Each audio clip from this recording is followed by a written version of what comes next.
Hello students, welcome back to my class and welcome back to my channel Rachna's creation कच्ची से कलम तक। तो आज है हमारी क्लास 5 और टॉपिक है हमारा आपदा प्रबंधन।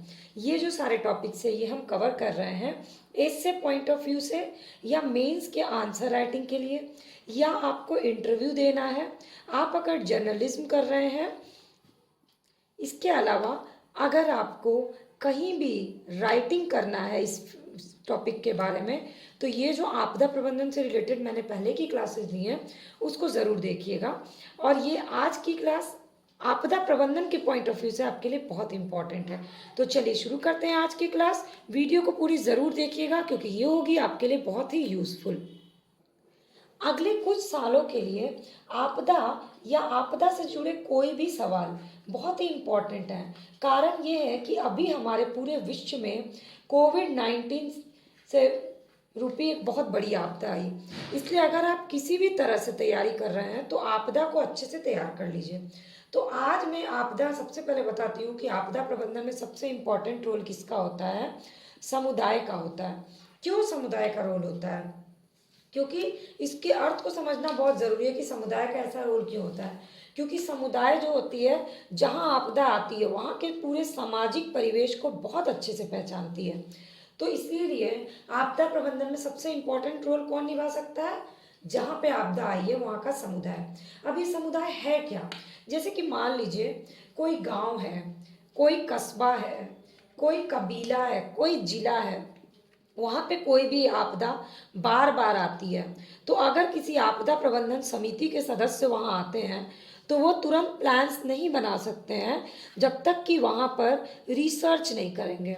और जो उनकी रिसर्च होगी वो अपर लेवल की रिसर्च होगी, ऊपरी जो स्तरीय रिसर्च होगी ना, उसमें मदद कौन करेगा? उसमें मदद उनके करेंगे समुदाय, जो कि इतने सालों से उस आपदा को देखते आ रहे हैं, उससे निपटते आ रहे हैं। इसीलिए समुदाय का एक विशेष भूमिका होती है आपदा प्रबंधन में।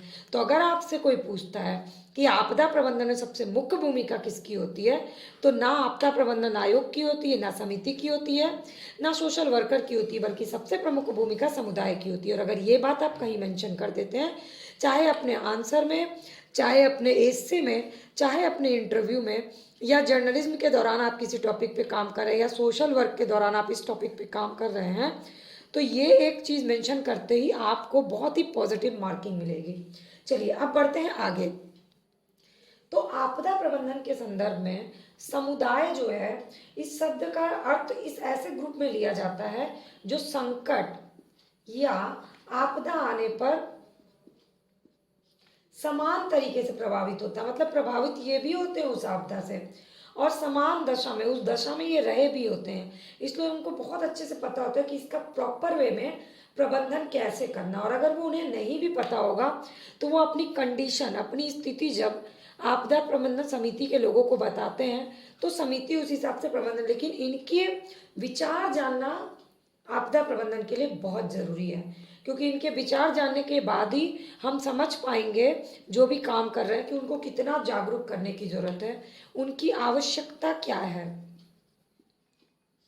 निपटने के लिए, आपदा से निपटने के लिए, उन पे किस तरह से आपदाओं का प्रतिघात होता है, किस तरह से आपदाएं उन्हें प्रभावित करती हैं, और इनको किस तरह की जिम्मेदारी दी जा सकती है, यानी समुदाय भी क्या जिम्मेदारी निभा सकता है।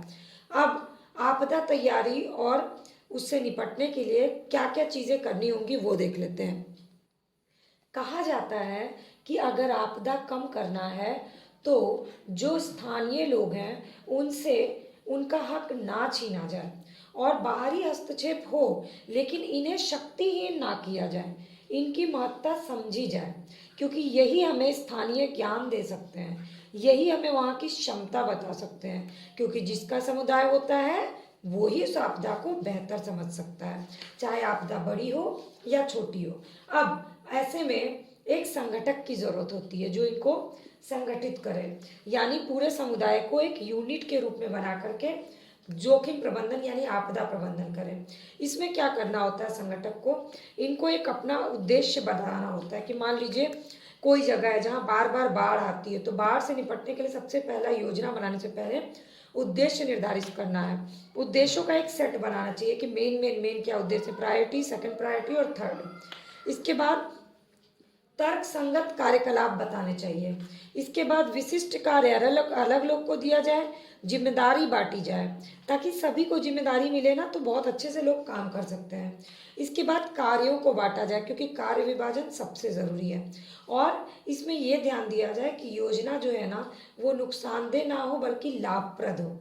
तो अब ये रूपरेखा कैसे तैयार होगी, तो रूपरेखा में एक होती है ग्रामीण रूपरेखा। अगर किसी गांव में बार बार आपदा आती है, जैसे कि बारिश होती है, बाढ़ आता है, तो वहाँ की जनसंख्या के हिसाब से रूपरेखा तैयार किया जाए, वहाँ के तापमान के हिसाब से, वहाँ पर स्कूल, मंदिर, महिला पुरुष का अनुपात, वहाँ पे गरीबी रेखा से नीचे कितने लोग रहते हैं, वहाँ पे पेयजल की कैसी उपलब्धि है, वहाँ पर उद्योग कैसा है, इन सारे एस्पेक्ट को समझ करके योजना और उद्देश्य तैयार करना चाहिए। अब ये तो हो गया ग्रामीण की पूरी गांव की, यानी जिस भी स्थल पे आपदा आ रही है उसकी पूरी रूपरेखा को समझना, पहला काम। दूसरा काम, वहां पर जो जोखिम आता है उसका पूरी तरह से विश्लेषण करना कि उस जोखिम के कारण क्या है, उसका अनुमान लगाना और फिर उसका विश्लेषण करना कि ये बार बार आता है या किसी स्पेसिफिक कंडीशन में ही यहाँ पर ये आपदा आती है। पिछले 15 वर्षों के हिसाब से उसका उस आपदा का चार्ट बनाना, जैसे चाहे वो बाढ़ हो, सूखा हो, भूचाल हो, ज्वार भाटा हो, रेतीला तूफान हो, बादल फट जाए, या कोई मानव निर्मित आपदा हो, सड़क दुर्घटना हो, रेल दुर्घटना हो, आग लगना हो, महामारी हो, कोई बिल्डिंग गिर जाती है, सांप्रदायिक हिंसा हो जाती है, किसी भी तरह के जोखिम का पहले विश्लेषण करना बहुत जरूरी होता है। तो अब भाई विश्लेषण भी हो गया, अब क्या है, वहां के लोगों से प्रश्न पूछना, और प्रश्न में सारे लोग शामिल होने चाहिए, महिलाएं भी, पुरुष भी, वृद्ध भी, और इसके अलावा विकलांग लोग को क्या प्रभाव होता है जीवन में आपदा आने से, पशुओं पे क्या प्रभाव पड़ता है ये पता करना, कच्चे घर हैं उन लोगों पे, नदियों के किनारे रहने पे क्या प्रभाव पड़ता है, ये सारे प्रश्न होने चाहिए। प्रश्न भी हो गया। अब प्रश्न के बाद का काम है स्रोत निकालना, कि अब जो लोगों ने जो भी प्रश्नों के उत्तर दिए उस हिसाब से सोर्सेज इकट्ठा करना, ताकि उनकी ताकत का पता लगाया जा सके। तो सोर्सेज इकट्ठा करने के बाद सोर्स में आता है वहाँ का संसाधन कितना उपलब्ध है आपदा से निपटने के लिए, जैसे कि जो भी प्लानिंग्स बनाई जाएगी उसमें वहाँ के उपलब्ध संसाधन कितनी महत्व भूमिका निभा सकते हैं। जैसे कि एक होता है मानव संसाधन, एक होता है सामग्री संसाधन। तो मानव संसाधन वहाँ कितने हैं और सामग्री कितनी अवेलेबल हो सकती है अगर किसी भी आपदा से निपटना है तो, और इस सब के लिए क्या जरूरत है, धन की जरूरत है। अब इसके बाद है, अब बनाया जाए, पूरी संरचना बनाई जाए, पूरा प्लानिंग्स हो गया, और संरचना के बाद उस प्रोग्राम की बहाली कैसे करनी है। तो बहाली में सबसे ज़रूरी प्रोग्राम होता है जो भी आपदा के बाद इधर उधर लोग हो जाते हैं उनके पुनर्वास की व्यवस्था करना। तो किसी भी योजना में सबसे इम्पोर्टेंट टर्म होता है पुनर्वास की व्यवस्था करना, यानी बुनियादी ज़रूरत को पूरी करना, जैसे कि फिर से भवन का निर्माण करना, क्षतिग्रस्त भवन को ठीक करना, जो भी जीविका प्रभावित हुई है उसको ठीक करना, जो भी उनका स्वास्थ्य हानि हुआ है उसको ठीक करना। तो ही ये आपदा प्रबंधन सही तरीके से हो सकता है। इसके लिए क्या बनती है, इसके लिए टीम बनाई जाती है, समिति बनाई जाती है जो कि आके काम करती है। समिति अलग अलग होती है, एक होती है चेतावनी देने वाली टीम, एक होती है वहाँ से लोगों को, आपदा में फंसे लोगों को निकालने के लिए, एक होती है फर्स्ट एड करने यानी प्रथम उपचार करने, एक आते हैं स्वच्छता संबंधी टीम, एक आती है आश्रय की व्यवस्था करने के लिए, इसके बाद आती है राहत प्रबंधन के लिए, इसके बाद टीम आती है जो शवों का निपटारा करती है, उसके बाद टीम आती है जो सलाह देती है, इसके बाद एक आती है टीम जो क्षति का पता लगाती है, और सबसे इम्पोर्टेंट टीम होती है जो पुनर्वास की व्यवस्था करती है। तो ओवरऑल 10 तरह की टीम या समिति गठित की जाती है किसी भी आपदा प्रबंधन के लिए, जो कि बहुत इंपॉर्टेंट है, और ये गठन के पूरे प्रायोरिटीज को समझना बहुत ज़रूरी है। अब ये सारी चीज़ें हो गई, अब समुदाय क्या करे, तो टीम गठित हो गई। अब टीम बनाने के बाद वहाँ की बनावटों पर उनको भेजा जाता है, फिर वहाँ पर ये टीम जा करके जागरूकता फैलाती है। जैसे स्वास्थ्य वाली टीम स्वास्थ्य के प्रति जागरूकता फैलाएगी, आश्रय वाली टीम आश्रय संबंधी की आप यहाँ मत रह के वहाँ रहिए, प्रथम उपचार वाली टीम प्रथम उपचार संबंधी जागरूकता फैलाएगी। तो ये होता है जागरूकता, और जागरूकता के लिए प्रिंट मीडिया का सहारा लिया जा सकता है, इलेक्ट्रॉनिक मीडिया का सहारा लिया जा सकता है, और इसके बाद दिया जाता है उनको प्रशिक्षण। तो आम जनता को भी, जो लोग आपदा से प्रभावित हैं, उनको प्रशिक्षण दिया जाता है। वहाँ स्वयं सेवक संगठन होते हैं, ग्रामीण सेवक होते हैं, गांव में छोटी छोटी संस्थाएं होती हैं, गांव में पंचायत होती है। इन सबको अलग अलग लेवल पे जाकर के प्रशिक्षण दिया जाता है। इसके बाद जो है वहाँ पर फंड की व्यवस्था की जाती है, क्योंकि बिना पैसे के कोई भी आपदा प्रबंधन हो या कोई भी प्रबंधन हो, ये नहीं हो सकता है। और फिर उसी हिसाब से भागीदारी सुनिश्चित की जाती है कि सभी की भागीदारी कितनी होगी। यानी आपदा प्रबंधन में समुदाय की भूमिका बहुत ही इंपॉर्टेंट होती है। और आपदा के दौरान वो तलाश करने का भी काम करते हैं, निकास करने का भी काम करते हैं, अस्थायी आश्रय भी देते हैं वहाँ के लोगों को। कभी कभी तो प्रथम चिकित्सा भी कर देते हैं लोकल लोग, जो समुदाय के लोग हैं। यहाँ तक कि अपनी सुविधा के अनुसार राहत प्रबंधन भी कर देते हैं, और अगर उनके पास पैसे होते हैं तो उसमें वो लागत भी लगा देते हैं।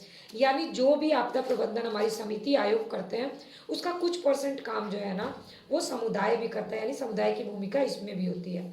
अब बात है कि ये तत्काल हो गया। अब आपदा के बाद वो क्या करते हैं? आपदा के बाद समिति की मदद करते हैं, हर तरह से मदद करते हैं। तो इसमें आप कुछ एग्जाम्पल्स दे सकते हैं लेटेस्ट। एक तो कुछ पुराने एग्जाम्पल्स दे दीजिए, जैसे लातूर में भूचाल आया था, इसके बाद भीलवाड़ा में सूखा पड़ा था। और अगर एकदम लेटेस्ट देना है तो कोविड के टाइम का आपदा प्रबंधन का आप कुछ एग्जाम्पल्स दे सकते हैं। इसके बाद आप कंक्लूजन लिखिए। कंक्लूजन बहुत ज़रूरी है, क्योंकि जब भी कोई आपदा प्रबंधन होती है तो बहुत सारी चुनौती का सामना करना पड़ता है। तो आपदा प्रबंधन में चुनौती क्या क्या आ जाती है? चुनौती आती है एनजीओ से अपने मुद्दे को पूरी तरह से बताना, समझाना और उसकी क्षमता को समझना। दूसरी चुनौती होती है सही तरह से मॉनिटर करना आपदा के कारण और उसके निवारण को। तीसरी चुनौती होती है आम जनता, जो समुदाय है, उनको कन्विंस करना। चौथी चुनौती होती है स्थानीय सरकार को आपदा से प्रभावित समुदाय के प्रति कैसे कैसे क्या करना है, इसको समझाना। पांचवी चुनौती होती है पहल करना, पूरे समुदाय को पहल शक्ति में बदलना। और इस तरह से जिला स्तर, क्षेत्र स्तर, ग्रामीण स्तर और लोकल स्तर, सभी स्तर पे चुनौतियों का सामना करना पड़ता है। लेकिन सारांश के मतलब कंक्लूजन में आपको पॉजिटिव लिखना है। तो जब भी कोई आपदा, कंक्लूजन में ये लिखिए, जब भी कोई आपदा प्रबंधन की प्रक्रिया शुरू होती है तो सबसे महत्वपूर्ण भूमिका प्रभावित क्षेत्र के समुदाय की होती है। क्योंकि कोई भी विकासात्मक, शब्दों का इस्तेमाल अच्छा करिएगा, विकासात्मक स्कीम जब भी कोई बनाई जाती है तो उससे समुदाय को जोड़ना ज़रूरी होता है। क्योंकि किसी भी परियोजना को सही दिशा देने का काम कौन करता है?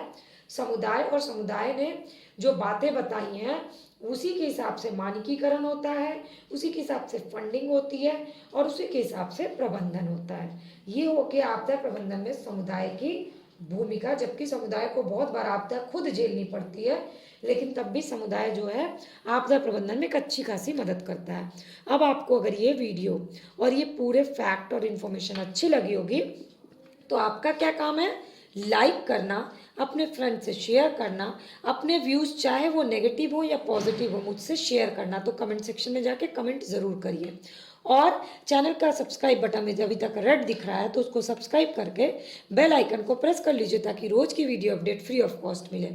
और ढेर सारी वीडियो अपडेट आपको रोज़ चाहिए तो प्लीज़ मेरे प्लेलिस्ट को विजिट करिए। आपको उसमें तैयारी से जुड़ी और बहुत सारे सोशल इश्यूज से जुड़े टॉपिक की वीडियोस मिल जाएगी, तो आप उसको फ्री ऑफ कॉस्ट देख सकते हैं।